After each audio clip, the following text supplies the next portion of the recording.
सभी को नमस्कार। जयराम जी की जय श्री कृष्णा। तो देखिए पीवाईक्यू सीरीज जो चल रही है अपनी, उसके अंदर हम आज शुरू करने जा रहे हैं सीआई से रिलेटेड कंपाउंड इंटरेस्ट के जो क्वेश्चन है उनको लेते हैं हम। तो देखिए शुरू करते हैं आज का पहला सवाल। आज का जो पहला सवाल है वो बोलता है कि 10,000 का 20% की दर से चक्रवृद्धि ब्याज 4,641 रुपए। यदि चक्रवृद्धि ब्याज अर्धवार्षिक रूप से संयोजित किया गया हो तो मूलधन कितने वर्षों के लिए निवेश किया गया था। मूलधन कितने वर्षों के लिए निवेश किया गया था। मैं एक सिंपल सा इलाज बताता हूं, ध्यान से सुनना। देखो ऑप्शन में देखें 2 साल, 3 साल, 4 साल और 6 साल। आप पहले चक्रवृद्धि ब्याज को भूल जाइए थोड़ी देर के लिए। 1 साल का 20% बता रहे हैं, 1 साल का 20%, तो 2 साल का होगा 40%। 2 साल का कितना हो जाएगा 40%। तो 40%, 10,000 का 40% हो जाएगा 4,000।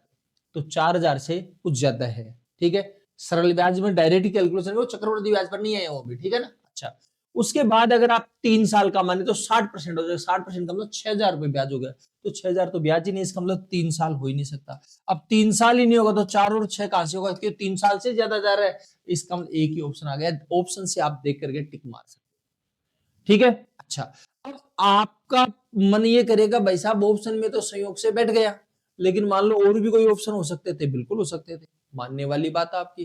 तो बिल्कुल घबराना नहीं है, ध्यान से सुनना है।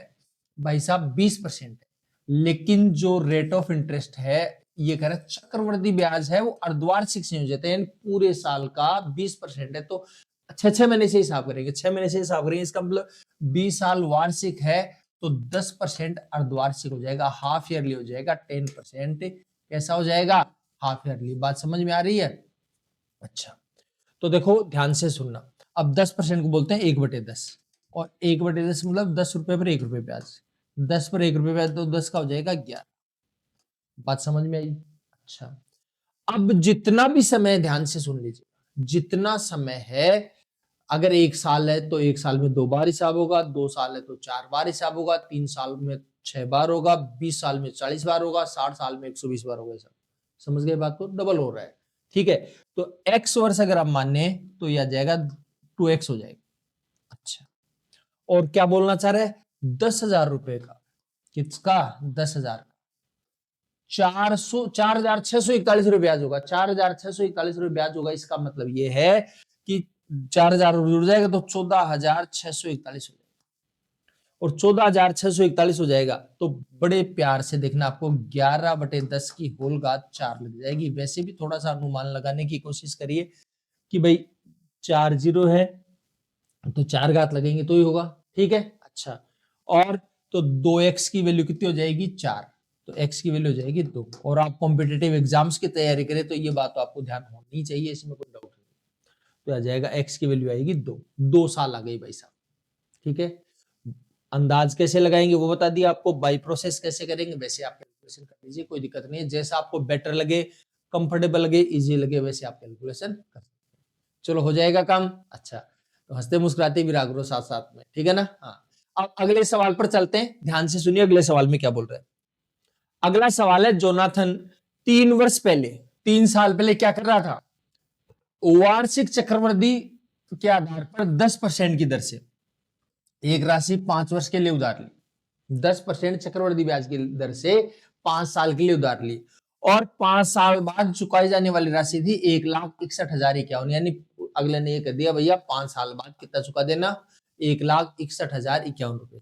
कब लिया था, 3 साल पहले लिया था। समझ गए बात को। अच्छा, हालांकि कोई पूर्व भुगतान दंड नहीं था, यानी पूर्व भुगतान दंड प्री पेमेंट चार्जेस जो है वो नहीं थे। यानी कहने का मतलब अगर मान लो वो बीच में कोई पेमेंट कर देता है, ठीक है, तो चार्जेस नहीं कटेगा। पूरा पेमेंट मान लीजिए कहीं से पैसा आ गया 5 साल के लिए, तो 5 साल के लिए था उसने, लेकिन अगर वो पहले पेमेंट करना चाह रहे तो कर सकता था, ठीक है। उसका एक्स्ट्रा कोई चार्ज नहीं लगना। जोनाथन को अभी कुछ बोनस वगैरह मिला है जिससे अपना ऋण चुकाने का फैसला ले लिया उसने। और जोनाथन को अब कितना भुगतान करना पड़ेगा, देखो उधार लिया था 3 साल पहले, 4 साल के 5 साल के लिए, ठीक है, लेकिन आज ही उसके पास पैसा आ गया तो बस 3 साल का ब्याज देकर के फिनिश कर देगा। लेकिन उधार कितना लिया था ये पता नहीं, लेकिन हमें ये पता है जो राशि आज है वो 2 साल बाद, क्योंकि 5 साल के लिए लिया था, 3 साल तो हो गए, 2 साल बाद इतनी हो जानी है। 2 साल बाद कितनी हो जानी है? 1,61,051 रुपए हो जानी है। ठीक है, तो आज कितनी है वो चेक कर लेते हैं, क्या दिक्कत आ रही है? बात समझ में आ गई? जैसे मान लीजिए 2025 चल रही है अभी, तो 2030 तक चुकाने के लिए इसने बोला, लेकिन 3 साल पहले यानी 2028 में इसके पास कहीं से कोई पेमेंट आ गया तो दे देगा वो। लेकिन हमें ये पता है कि यहाँ पर 1,61,051 रुपए चुकाने हैं, यहाँ कितना चुकाएगा, तो इसका मतलब है यहाँ 2 साल बाकी। इसका मतलब ये है आज जो राशि है वो 2 साल बाद 1,61,051 हो जाएगी। तो आज कितनी है वो ज्ञात कर लीजिए, बस आ जाएगा। तो इसका कोई मतलब नहीं है, इसको छोड़ दो आप, इसकी जरूरत अपने को नहीं है, इसको ज्ञात करने की जरूरत है नहीं है, बड़े प्यार से आपको देखना है। तो बस यहीं से देख लो आप, x है 10% की है तो 10 का हो जाएगा 11, फिर 10 का हो जाएगा 11। बात समझ में आ गई? अच्छा, और ये आ जाएगा 1,61,051। ये कैलकुलेशन आप कर लीजिए, आंसर आ जाएगा। ऑप्शन देख करके भी इसको कर सकते हो, पहले मैं इसको क्लियर कर देता हूं, ध्यान देना एक बार। 11 एकम 11 देखो 11 एकम 11 बचेगा 5, 11 चौक 44 फिर बचेगा 7, 11 छिके 66 बचेगा 4, 11 चौक 44, 11 11 14,641। अगर आपको पता हो तो 11 की पावर 5 होती है, ध्यान 11 की पावर 4 होती है। समझ गए बात को? हाँ, आप कंपटीशन की तैयारी करें तो ये बात ध्यान में रखिए, 11 की पावर 1 11 हो जाएगा, 11 का स्क्वायर 121, 11 का क्यूब 1321। तो क्यूब तो आपको याद रहता ही रहता है, और आप 11 की पावर 4 भी रख लीजिए 14,641 होता है। समझ गए बात को? अच्छा, अब देखो ध्यान से सुनो, इससे आगे याद करने की जरूरत नहीं। अब ध्यान दीजिए, अब ये 11 की पावर बताइए 4 है, एक बार कटेगी तो 11 की पावर 3 बचेगी, मतलब 1331, और ये 2 जीरो इधर चली जाएंगी तो आ जाएगा 1331 के अगर आप 2 जीरो लगाते हैं तो आ जाएगा 1,33,100। समझ गए बात को? कोई कंफ्यूजन है किसी प्रकार का? कर लेंगे कैलकुलेशन। अच्छा, अब मैं जो बात बोलना चाह रहा हूं उसको बड़े प्यार से सुनना, तसल्ली से सुनिएगा। देखो क्या है इसमें चर्चा, ये करते हैं कि आप ये जो राशि 3 साल बाद होकर के आई है, 3 साल बाद, इसका 3 बार 10 बटे 11 बटे 10, 11 बटे 10, 11 बटे 10 से 3 बार गुना हुआ है। इसका जो संख्या आएगी, जो आपके पास ये राशि आएगी, वो 11 से कटने वाली जरूर होगी, ये ध्यान रखना। अब 11 से कटने वाले कितने ऑप्शन है? देखो ये 1331 दिख रहा है, 1331 तो 11 का क्यूब होता है, तो ये संख्या तो 11 से कटती है। अब बात इसकी, तो इससे भाई साहब देखो, इससे 100 ही ज्यादा है, ध्यान से सुनना, इससे कितना ज्यादा है? ये 100 ज्यादा है। तो अब इसमें 11 का भाग जाता है, लेकिन 100 में 11 का भाग नहीं जाता। ठीक है, इसका मतलब इसमें 11 का भाग नहीं जाता। ध्यान से सुनना, एक संख्या में 11 का भाग जाता है, दूसरी संख्या में 11 का भाग नहीं जाता। दोनों का अगर आप टोटल करते हो तो उसमें 11 का भाग नहीं जाएगा। लेकिन एक संख्या में 11 का भाग जाता है, दूसरे में भी 11 का भाग जाता है, दोनों के टोटल में भी 11 का भाग जाएगा, दोनों के डिफरेंस में भी 11 का भाग जाएगा। इस बात को क्लियरली कर लीजिए, इस बात को समझ लीजिए आराम से, प्यार से, तसल्ली से। चलो कर लेंगे, समझ में आ गई बात? तो देखो ये 1,33,100 है, 1,33,200 है, इसमें 11 का भाग जाता है। 100 अगर जोड़ दे तो यह आ जाएगा, लेकिन 100 में 11 का भाग नहीं जाता, इसका इसमें भी 11 का भाग नहीं जाएगा। अगर इसमें 100 घटाते हैं तो यह आ जाएगा, 100 में 11 का भाग नहीं जाता, इसमें भी नहीं जाएगा। फिर भी किसी को लगेगी और देखूंगा, और 100 घटाएंगे तो 200 हो जाएगा, 200 में 11 का भाग नहीं जाता, इसमें भी नहीं जाएगा। और किसी को लगे जी मैं तो वैसे 11 का भाग चेक करना चाहता हूं, जैसे चेक करता आया हूं, वो आप वैसे भी चेक कर लीजिए, कोई दिक्कत नहीं है, आराम से प्यार से कर लीजिए, आंसर आ जाएगा। चलो आगे बढ़ते हैं, अगले सवाल की तरफ चलिए। देखो आराम से, छोटे छोटे सवाल है, सुंदर सुंदर सवाल है, MTS 2023 में आया हुआ सवाल है। देखो क्या बोलना चाह रहे हैं, जब ब्याज वार्षिक रूप से संयोजित हो तो बैंक खाते में धनराशि 7 वर्ष में दुगनी हो जाती है। ध्यान से सुनना क्या बोल रहे हैं, अगर वार्षिक संयोजित हो तो 7 साल में दुगनी हो रही है। रेट ऑफ इंटरेस्ट अपने को दिया नहीं कितना है, और ये कह रहा है इस धनराशि को बैंक में 8 गुना करने के लिए कितने वर्ष लगेंगे। तो देखो ध्यान से सुना, दुगनी हो रही है भाई साहब, कितनी हो रही है? दुगनी, 7 साल में। तो देखो 1 रुपए का हो जाएगा 2, 2 का दुगना होगा 4, 4 का दुगना होगा 8। ध्यान से सुन लीजिए, तो 8 गुनी हो गई क्या? 8 गुनी हो गई कितने साल में? 7 साल के अंदर। तो 7 साल ये, 7 ये, 7 ये, 7 7 14 और 7 21 साल में भाई साहब ये काम हो गया। ध्यान से सुन लो, आराम से सुन लो, प्यार से सुन लो, क्या बोलना चाह रहे हैं। ये कह रहा 7 साल में दुगनी हो जाती है, तो दुगनी हो जाएगी, इसका मतलब 1 का 2, फिर और 7 साल होंगे तो 2 का 4, फिर और 7 साल होगी तो 2 का 4 का 8 हो जाएगा। ठीक है, तो 7 7 14 और 7 21 हो जाएगी। ठीक है, ये थोड़ा सा दिमाग से सोच करके कर लीजिएगा, लिखने की जरूरत नहीं है, ठीक है। और अगर आपको फिर भी तसल्ली नहीं हो तो आप ऐसे कर लो भाई साहब, ध्यान देना। देखो एक का हो जाता है 2, एक का 2 कितने समय में? 7 वर्ष में हो जाता है। अब करना है 8, 8 बनाने के लिए क्या करें? 3 घात लगाएंगे, जितनी घात लगाते हो उससे आप गुणा कर दिया करो इसको, जितनी घात लगाते हैं उससे आप गुणा कर देंगे। समझ गए बात को? तो आ जाएगा 21 साल हो जाएगा। कर लेंगे कैलकुलेशन, तो बड़े प्यार से आप कैलकुलेशन कर सकते हो, तसल्ली से कैलकुलेशन कर लीजिए, कोई दिक्कत नहीं है, ठीक है। अच्छा चलो अगले सवाल में चलते हैं, ध्यान से सुन लो। अगला सवाल कह रहा है एक बैंक अपनी जमा राशियों पर अर्धवार्षिक रूप से संयोजित 5% वार्षिक चक्रवृद्धि ब्याज देता है। ध्यान से सुनना, बैंक क्या करता है? सीआई देता है, चक्रवृद्धि ब्याज देता है, अर्धवार्षिक संयोजित, यानी हर 6 महीने से ब्याज पर ब्याज जोड़ देता है। और एक व्यक्ति क्या करता है कि उसको 1 जनवरी और 1 जुलाई, 1 जनवरी और 1 जुलाई को 2400 रुपए की धनराशियां जमा करता है, यानी 1 जनवरी को भी 2400 रुपए जमा करता है और 1 जुलाई को भी 2400 रुपए जमा करता है। तो ये कहना चाह रहा है वर्ष के अंत में उसको जो धनराशि मिलेगी वो कितनी मिलेगी? वर्ष के अंत में जो धनराशि मिलेगी वो कितनी मिलेगी?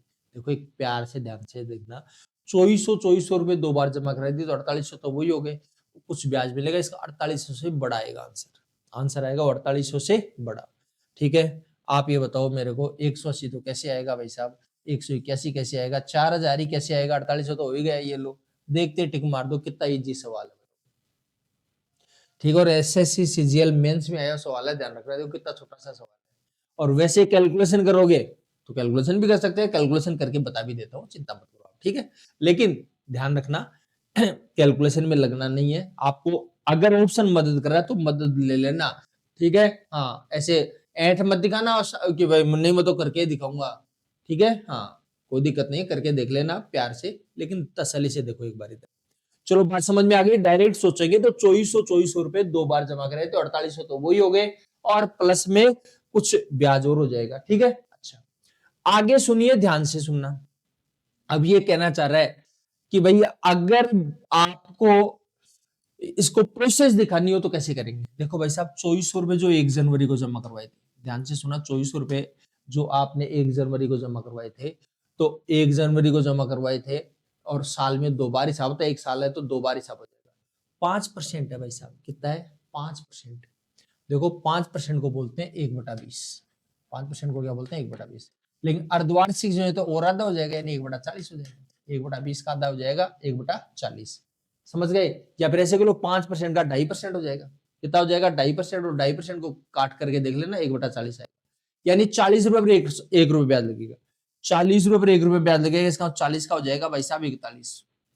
और ऐसी प्रोसेस होगी 2 बार, तो 2 बार होगी, इसका 40 का 41, भाई साहब इस पर तो 2 बार लग गए ब्याज। बात समझ आ गई? अब अगले सवाल में देखिए, आगे उसने 6 महीने बाद 2400 रुपए और जमा करा दिए, लेकिन इसका तो एक बार हिसाब होगा, 40 का क्या हो जाएगा? 41, और एक बार हिसाब होने के बाद ये फ्री हो जाएगा। क्यों फ्री हो जाएगा? वो फ्री इस वजह से हो जाएगा कि 6 महीने बाद वो पैसे निकलवा लिए वापस से, तो ये 1 साल के लिए रहे या आधे साल के लिए, दोनों को जोड़ देंगे। थोड़ा प्यार से देखो, 2400 गुणा 41/40 दोनों में कॉमन आ जाएगा, कॉमन आएगा तो इसमें तो बचेगा 41/40, और ये पूरा ही बाहर निकल गया, ये आ जाएगा 1। प्यार से देखो, ये 0 से 0 कट जाएगा, 4 6 24 आ जाएगा। अच्छा ध्यान से देखना, 60 गुणा 41, यहां भी देखो 40 से कम 40 और 41 हो जाएगा 81/40। 0 से ये 0 कट जाएगा, 2 से काटेंगे 2 आ जाएगा, 2 से काटेंगे 3 आ जाएगा भाई साहब। आप इसकी कैलकुलेशन कर लो, कोई दिक्कत नहीं है। देखो ध्यान से देखना, 41 123 आ जाएगा, 123 गुणा 81 बटे में 2 है। देखो 123 से कम 123 हासिल 12 आ जाएगा, 123 इंटू 100 इंटू 800, 23 इंटू 184, 800 और 184, 984 और 12 हो जाएगा, 984 और 12 996 बटे 996 बटे 2। देखो 9963 में 2 का भाग कर देंगे, समझ गए बात को? देखो भाई साहब 9963 भी मेरे लिए बड़ी संख्या है, आप तो क्या खतरों के खिलाड़ी आदमी, तो मैं इसको ऐसे कर लेता हूँ 10,000 माइनस 37, 10,000 माइनस 37, तो 10,000 का आधा कितना हो जाएगा? 5,000, ठीक है। अच्छा, और 37 का आधा कितना हो जाएगा? 18.5, तो 5,000 में 18.5 घटा दो तो 4,981 रुपया देंगे, 4,981 रुपया, समझ गए बात को, प्यार से घटा दीजिए। आप किसी को ये आप ऐसे नहीं घटाना आता, कोई बात नहीं, 10 घटाओ पहले, तो 4990 आ जाएगा। फिर 8 घटा दो, 4982 आ जाएगा। फिर आधा और घटा दो, 4981.5। समझ गए बात को, ऐसे प्यार से घटाओ, आराम से टुकड़े कर करके, कैलकुलेशन पेन नहीं चलाना पड़ेगा, आराम से आ जाएगा। ठीक है, अच्छा चलो आगे बढ़ते हैं। प्यार से देखो अगला जो सवाल है, क्या बोलना चाह रहे हैं, यदि 5% वार्षिक दर से संयोजित किया जाए, 5% वार्षिक दर से संयोजित किया जाए, तो 2 वर्ष बाद 13,220 हो जाएगा। 2 वर्ष बाद कितना हो जाएगा? 13,220। वही बात मैं कहूंगा, एक बार आप चक्रवृद्धि का लफड़ा छोड़ो, आप तो सरल ब्याज ही मान लो। 1 साल का 5% तो 2 साल का 10% हो जाएगा। तो 10% देखो, अब मूलधन कितना है? अगर 13,000 माने हम, 13,000 मूलधन माने, 13,000 का 10% 1300 हो जाएगा, तो 14,300 आएगा। ये भाई साहब 14,300 नहीं है, ये तो 13,000 ही है, इसका ये नहीं हो सकता। समझ गए बात को? 10,500 माने तो 10,500 का 10% 1,050 होगा, 1,050 जोड़ेंगे तो 11,000, 11,500 के लगभग आएगा। ये भी 11,500 का 10% कितना हो जाएगा? वही 1150, तो 1150 जोड़ेंगे तो 12,650 आएगा। ये भी नहीं हो सकता, बचा हुआ अपने आप ही हो जाएगा। कोई कहे जी अपने आप कैसे हो जाएगा, इसको भी बताओ। तो 12,000 का 10% 1200 होता है, तो 1200 जोड़ोगे, 12,000 में 1200 जोड़ोगे तो कितना आ जाएगा? 13,200। हो गई बात क्लियर? अच्छा, तो 13,200 आ जाएगा। ठीक है, आप कहोगे 13,200, ये तो 13,230 है भाई साहब, ये चक्रवृद्धि ब्याज है। कितना है चक्रवृद्धि ब्याज? हम तो 5% की दर से 2 साल का 10% ही निकाला, सरल ब्याज ही निकाल, चक्रवृद्धि ब्याज कुछ ज्यादा होता है। आप कहोगे देखो साहब ऐसे गोली मत दो, आप पूरी कैलकुलेशन करके दिखाओ। तो प्यार से देखो, पूरी कैलकुलेशन कर लेते हैं, क्या दिक्कत आ रही है? मूलधन हमें पता नहीं, एक्स मान लिया, ठीक है। 5% को बोलेंगे 1/20, एक्स को देखकर घबराना मत है। हाँ, कहीं देखो एक्स मान लियो यार, अब तो क्या करें? अरे कुछ नहीं, यहाँ से हाथ भी नहीं लगाएंगे इस एक्स को। तो 20 रुपए पर 1 रुपए ब्याज, तो 20 का कितना हो जाएगा? 20 रुपए पर 1 रुपए ब्याज, तो 20 का 21। 2 साल में 2 बार हिसाब होगा, 20 का वापस कितना हो जाएगा? 21 हो जाएगा। अच्छा देखो ध्यान से सुनिए, यह आ जाएगा 13,230। अब जो कट सकता है उसको प्यार से काटो। देखो भाई साहब ध्यान देना, 21 एकम 21 और 21 छिके 126, बचेगा 6, 21 63 और ये जीवा 21 एकम 21, 21 63। ये लो जी भाई साहब। अब जो नीचे है वो ऊपर चला जाएगा, 2 दूनी 4, 4 ऊपर जाएगा, 3 के बाद 4 3 12, 1 0 यहाँ पर, 1 यहाँ पर, 1 यहाँ पर, कितनी जीरो हो गई? 3 जीरो, तो ये आ जाएगा 12,000। प्यार से कैलकुलेशन करना है, तसल्ली से कैलकुलेशन करना है, हड़बड़ाना नहीं है भाई। बात समझ में आ गई? कर ली कैलकुलेशन? ये CHSL 2023 में आया था। आज के लिए इतना ही, बाकी चर्चा हम कल करेंगे। तब तक आप हंसते रहिए, मुस्कुराते रहिए।